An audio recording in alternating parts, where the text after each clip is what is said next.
In today's video, I'm going to teach you how to find a Confluence page ID from the URL. Let's jump right in. First, open the Confluence page whose ID you need.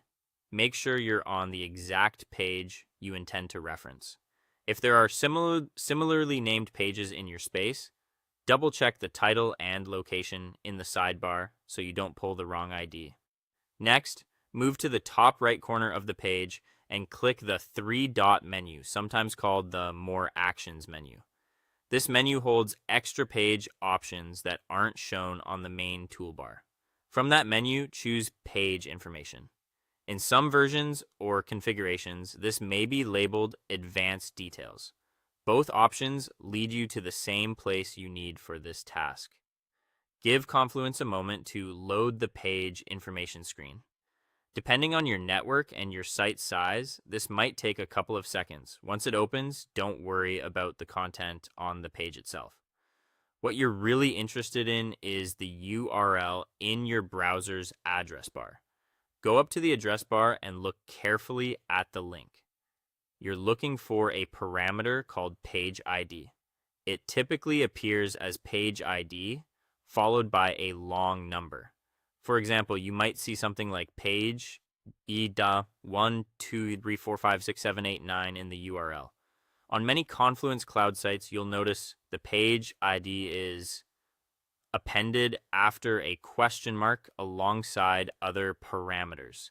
If you see additional items after it, such as an ampersand and another parameter, that's normal. Now identify the number that follows page ID E. That number is the page ID you need. Select only the digits. Do not include the word page ID or any trailing symbols like ampersands or slashes.